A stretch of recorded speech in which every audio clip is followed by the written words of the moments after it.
Сәлеметсіздер ме балалар? Бүгін біздің каналымызда қазақ тілі 2-ші сыныптың 22-ші сабағы. Дауыссыз П мен Б тақырыбы. 13-ші жаттығу. Бағандағы сөздерді оқы. Жауап, жауабы. Есеп, есебі. Алап, алабы. Тәртіп, тәртібі. Шөп, шөбі. Сап, сабы. Сөздерді салыстырып, сөз соңындағы П дыбысы неліктен бұға өзгергенін айтып көр. Өз қорытындыңды төмендегі мәліметпен салыстыр. Сөз соңындағы П дыбысын дауысты дыбыстар Б дыбысына айналдырып жіберді. Балалар, мына ережені естеріңе сақтап алыңдар. П дыбысына аяқталған сөзден кейін дауысты дыбыс келсе, П дыбысы Б-ға айналады. Кітап, кітабы. Тарап, тарабы. 14-ші жаттығу. Мәтінді түсініп оқы. Асқар әдеттегідей мектепке бір ғана қалам алмады, 3 қалам алды. Оны әкесі байқаса да ештеңе демеді. Бірде ол асығып әкесіне келді. Әке, сізде 1-2 қалам болса, беріңізші, деді. Әкесі жұмыс үстелінің тартпасынан 2 қалам алып үндемей ұсынды. Бір күні әкесі: Асқар, сенің бұл әрекетіңді түсінбедім. Мектебіңе бірнеше қаламмен кетесің де, біреумен ғана қайтасың. Қалғандарын қайда жібересің? Деді. Менің кейбір достарымның жиі қаламы болмай қалады. Біреулері үйінде ұмыт қалдырады. Сондайда мен оған өз қаламымның біреуін беремін, деді Асқар. Мөлдір бұлақ журналынан. Енді балалар, төмендегі осы оқып өткен мәтінге қатысты тапсырмаларды бірге орындайық.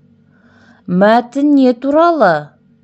Мәтіндегі негізгі ойды анықта. Мәтін Асқар және оның қаламдары туралы. Мәтіндегі негізгі ой Асқардың кеңпейілділігі мен жомарттығы туралы. Келесі тапсырма.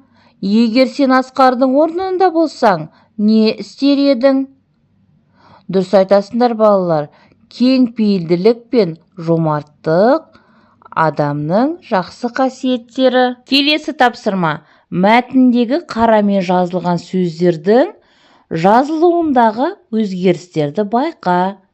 Оның себебі неде деп ойлайсың? Бұл жерде балалар ережені ескереміз. Яғни, П дыбысына аяқталған сөзден кейін дауысты дыбыс келсе, П дыбысы Б-ға айналады. Мектепке, мектебіңе. Келесі 15-ші жаттығу. Сөйлемдерді көшіріп жаз.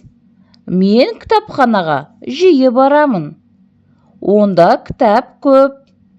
Алған кітабымды таза ұстаймын.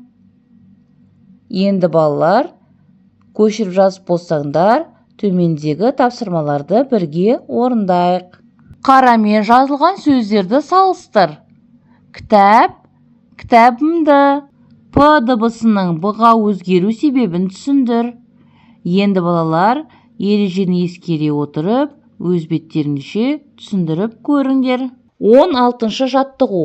Берілген сөздерге Ы, Ә әріптерінің тиістісін қосып жаз. П-ның өзгеру себебін түсіндір. Мектеп, қап, сап, қолғап, шөп, топ. Мектебі, қабы, сабы, қолғабы, шөбі, тобы. Шығармашылық үзіліс. 17-ші жаттығу. Мектеп кітапханасында кітапқа тапсырыс беру нұсқаулығын толықтыр. 1. Кітапқа тапсырыс беру үшін кезек күт. 2. Қажетті кітаптың атауын және авторын айт. 3. кітапханашының кітапты алып келуін күт. 4. Кітапты алған соң, тыныштық сақтап, кітапты оқы. Осымен балалар сабақ аяқталды. Соңына дейін көргендеріңе рахмет. Сабағына лайк басып, каналға тіркелуді ұмытпаңдар.